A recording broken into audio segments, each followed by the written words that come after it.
Medicine and Molecular Medicine podcast. We're going to be doing this podcast from the Vienna, from the EANM in 2017. But before I get on to that, which is a good podcast that deals with new forms of image reconstruction for SPECT, I want to talk a little bit about what's happening in Melbourne next month in April. That's the World Federation of Nuclear Medicine Biology. And if you don't know about it, it's really like the Olympics of nuclear medicine. All of the world federations of nuclear medicine get together once every 4 years, and that means some of the best stuff you'll ever see all happens in one place. So we're doing lots of speakers from all over the world, but just from here in Australia, I'll give you a hint of what we might be doing. What we're likely doing is theranostics.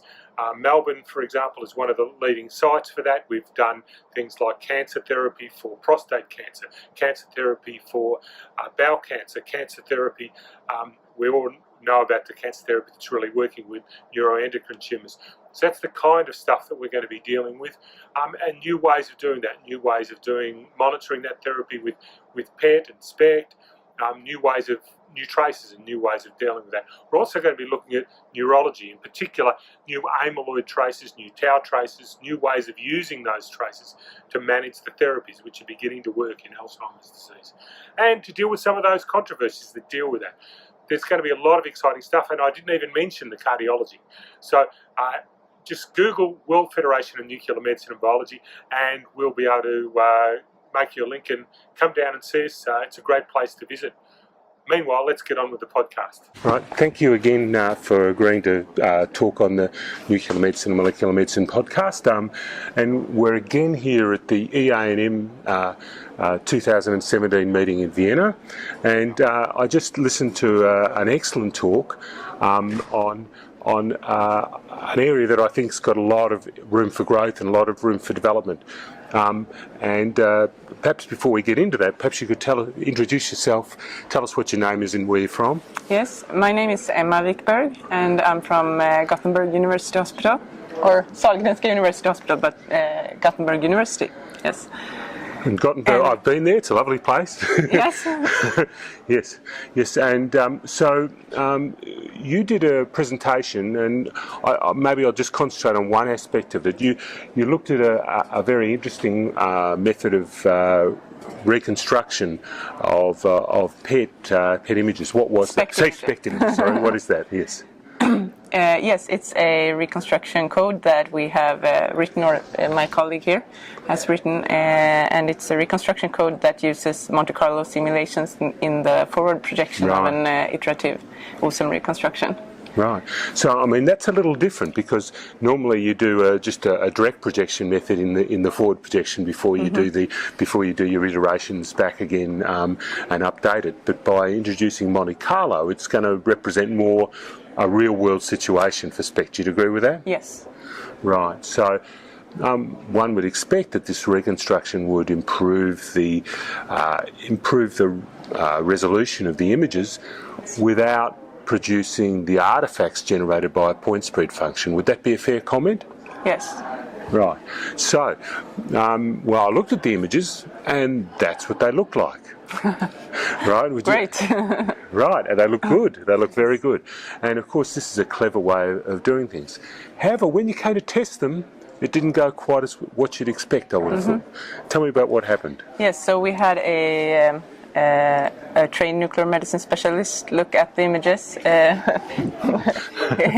colleague here, and he could not detect the metastases that we knew were there, although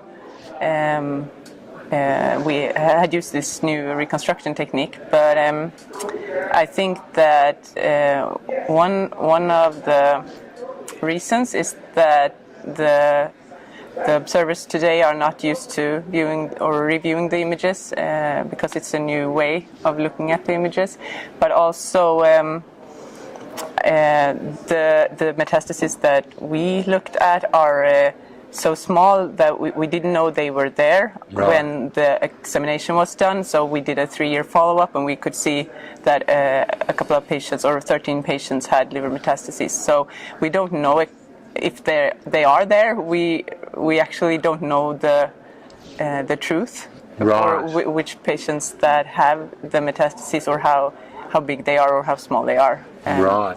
So I guess one way you could do this, instead of using observer confidence, you could test this by using a data set with a known truth, or two groups of people with a known truth. We are working on that right now. We are simulating metastases into the raw data, and then reconstructing the data, so we know where we have put the metastases. Yes. Right. I wouldn't be so concerned about the early acceptance of these type of images. I know in the early days of SPECT and early days of Recon, when we did things, a lot of doctors didn't like it. They said it looked artificial, it looked plasticky. They're confident. They thought this is magic. They didn't have confidence in those images that it was telling them what they expected. They thought that this might look too good to be true. In fact, it wasn't too good to be true. It really did improve things, but that was the belief. And even now, many years later, when iterative reconstruction is moving into CT, you spoke to radiologists, they'll say, oh yes, these iterative reconstructions of CT, like FLASH for example, so they look plasticky, they don't look right, you know, and that's often the initial thing. So maybe you're better off using some objective measure of a quantification of other types of scans, not necessarily metastatic disease, but comparing regions of the heart or parts of the brain or other sorts of aspects in order to use this. And of course, your technique could also be used in many ways in not just SPECT. It could be used in other things too. We are thinking about advancing to PET imaging because of at Sahlgrenska University Hospital we don't do the octoscan anymore. We use gallium-68. Yes, indeed. Yes, so we have thought about that, and maybe advancing to PET imaging. Yes, I think that'd be very encouraging, and I think there'd be a lot of space for that. I thought that was a really interesting talk. I really appreciated it. Anything else you'd like to add? No, I don't think so. Right. How about if you tell us where we can find out more information about the work you're doing? Yes, we have a web page. Yeah. www.phonsa.se. Yes, fonsa.se. Okay, excellent. Well, thank you very much for taking your time. I know you've got a plane to catch. Yes. And appreciate you coming along to the meeting. Okay. Thank you very much. Okay. Thank you.